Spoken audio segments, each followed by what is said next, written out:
मैंने सुना है हमारे गांव में एक पंडित आया है, तो उसमें मैं क्या करूं, मुझे उससे क्या काम। अरे उस्ताद, सुना है वह पंडित बहुत ही चतुर और अमीर है। ओह अच्छा, हम भी तो देखें वह पंडित कितना चतुर है। उस्ताद, सुना है उसके घर में बहुत ही धन दौलत है। अगर हमने उसको चोरी कर लिया तो जीवन भर आराम से बैठकर खाएंगे। तो देर किस बात, तो आज रात को ही हम उसके घर चोरी करेंगे।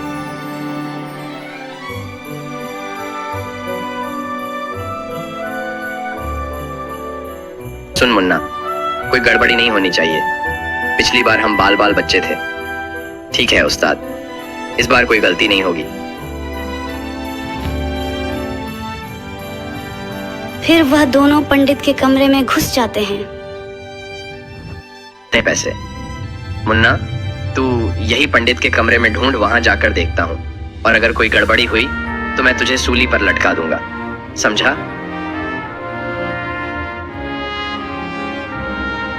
फिर वह दोनों इधर उधर पैसे को ढूंढने लगते हैं कि तभी मुन्ना के हाथ से एक मिट्टी का बर्तन गिर जाता है। श्रीधर की नींद खुल जाती है। कौन है तुम और अंदर कैसे आए? सत्यानाश हो इसका, जिसका डर था वही हुआ। बचाओ बचाओ, अरे मुझे इन चोरों से कोई तो बचाओ। ज्यादा शोर मत कर पंडित, नहीं तो इस बंदूक से तेरा भेजो उड़ा दूंगा। कौन हो तुम, और तुम मुझे मारना क्यों चाहते हो? सुना है तेरे घर में बहुत ही धन दौलत है। आप चुपचाप और सारे पैसे मुझे दे दो, नहीं तो अंजाम बहुत बुरा होगा, समझा? लेकिन मैं तो वह सारे पैसे जंगल में एक पेड़ के नीचे गाड़ दिया है। क्या? लेकिन इसलिए ताकि उन पैसों को घर से कोई चुरा ना ले। ओ अच्छा, तो तू खुद को बहुत ही सातीर समझता है। अब जल्दी से ये बता, वह पैसे तूने किस पेड़ के नीचे गाड़ के रखे हैं? मैं नहीं बताऊंगा। उस पेड़ के बारे में तुम्हें जो करना है वह कर लो। लगता है तू ऐसे नहीं मानेगा। ठीक है, तो अब मुझे तुझे मारना होगा। रुको रुको, मैं सब बताता हूं। मैं वह पैसे जंगल में एक बड़े से बरगद के पेड़ के नीचे गाड़ दिया है। खबरदार, अगर मेरे पीछे आने की कोशिश की तो चल मुन्ना, अब हम वह सारे पैसे निकाल लेंगे।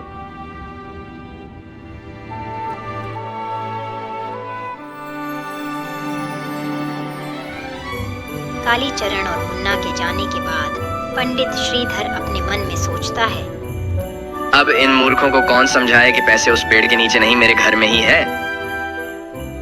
सबसे पहले हमें उसे बरगद के पेड़ को ढूंढना होगा। थोड़ी दूर चलने के बाद मुन्ना कालीचरण से कहता है, उस्ताद, वह रहा बरगद का पेड़। तो उस पंडित ने इस पेड़ के नीचे पैसे छुपाए हैं। चल मुन्ना, अब जल्दी से खुदाई करना चालू कर।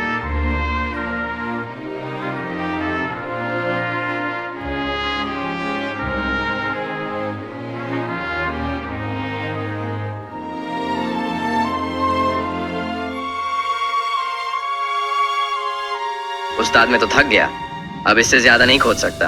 ला, अब मुझे दे।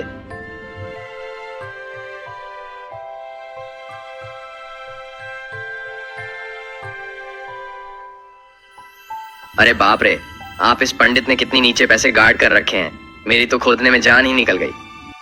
उस्ताद, अब तो पेड़ की जड़ भी दिखने लगी। लगता है उसे पंडित ने हमको उल्लू बना दिया। तो ठीक कहता है मुन्ना, लेकिन मैं उसे पंडित को छोड़ूंगा नहीं।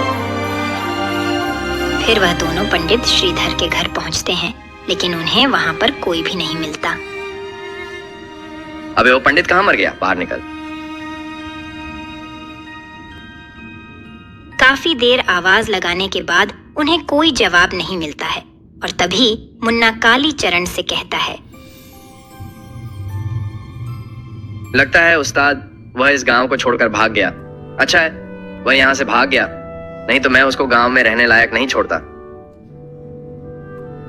अगले दिन कल उस पंडित ने हमारी बहुत बेइज्जती की। उस्ताद, आपसे एक बात बोलूं, क्यों ना हम भी पंडित बन जाएं? तेरा दिमाग तो ठीक है ना?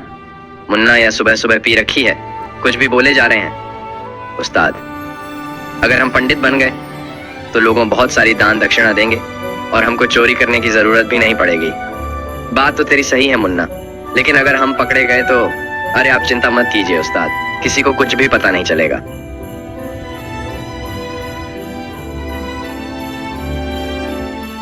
फिर वह दोनों पंडित का भेष बदल लेते हैं।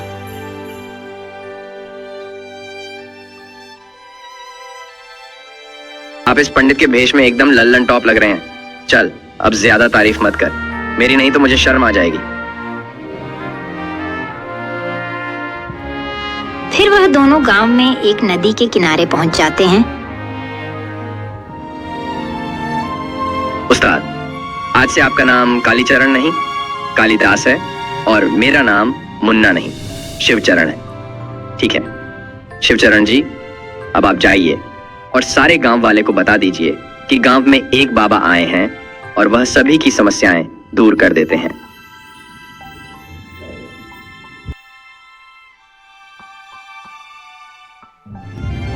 फिर मुन्ना एक दुकानदार के पास जाता है।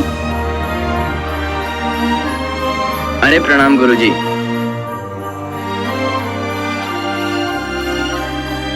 बच्चा लगता है, तू बहुत परेशान है, क्या कोई परेशानी है तुझे? हाँ गुरुजी, मेरी दुकान भी ठीक से नहीं चल पा रही, मुनाफे की जगह घाटा ही हो रहा है। बच्चा, यह सब तू मुझे नहीं, बाबा को बता, वह तेरी सारी समस्याएं दूर कर देंगे।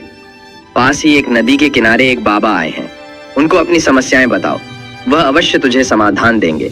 और हाँ, दान दक्षिणा देना मत भूलना। ठीक है गुरुजी, मैं अभी उन बाबा के पास जाता हूँ। ऐसे ही मुन्ना पूरे गांव में यह खबर फैला देता है कि गांव में एक बाबा आए हैं जो सभी समस्याओं को दूर कर देते हैं।